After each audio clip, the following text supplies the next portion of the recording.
18/9/2025 இன்று திருச்செந்தூர் முருகன் கோவில் அதிகாலை 4:30 முதல் 5:15 வரை 227 நபர்கள் உள்ளே சென்றுள்ளனர்.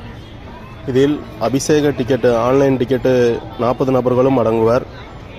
இன்று அபிஷேகத்துக்கான டிக்கெட்டின் விலை ஒரு நபருக்கு 2000 ரூபாய். 40 நபர்கள் மட்டும் உள்ளே அனுமதிப்பார்கள். ஆனால் கோவில் நிர்வாகம் கூடுதலாக 187 நபர்களை உள்ளே அனுப்பியுள்ளது.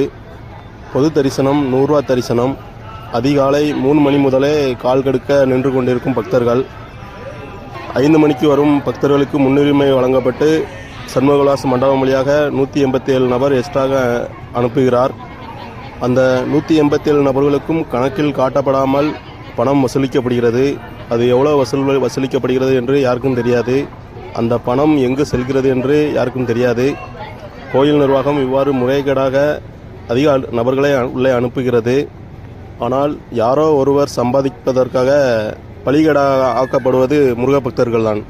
கோவில் இணை ஆணையர் அவர்கள் பக்தர்களை இப்படி வாட்டி வதைப்பதற்கு பதிலாக சண்முகவிலாஸ் மண்டபத்தை பொது தரிசனத்துக்கு திறந்து வையுங்கள். கோவில் பொதுமக்களுக்கு இருக்கிறதா, இல்லை அரசு அதிகாரிகளுக்கு இருக்கிறதா, இல்லை கோவில் நிர்வாகத்துக்கு இருக்கிறதா? கோவில் பொதுமக்களுக்கு தான் முன்னுரிமை அளிக்க வேண்டும்.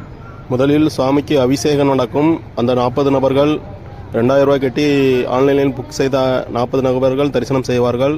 அதன் பின்பு அந்த 187 நபர்கள் தரிசனம் செய்வார்கள். அந்த 187 நபர்களும் பொறுமையாக இருந்து சாமி கும்பிட்டுட்டு வருவாங்க. அதுட்டியும் பொது தரிசனத்தில் 100 ரூபா தரிசனத்தில் நிற்கும் பக்தர்கள் கால் கடுக்க நின்று கொண்டிருக்கிறார்கள். பொது தரிசனம் லைன் இது அப்படியே லைன் நகராமலே அப்படியே நிற்கிது. அதுக்கு கீழே 100 ரூபா தரிசனம். இது 100 ரூபா தரிசனம். இப்போது மணி 5:20 லைன் கொஞ்சம் கூட நகரலை, அப்படியே ஸ்தம்பித்து நிற்காங்க. காரணம் அந்த 187 நபர்கள் தான் உள்ளே போனது காரணம். லைன் நகரவே இல்லை.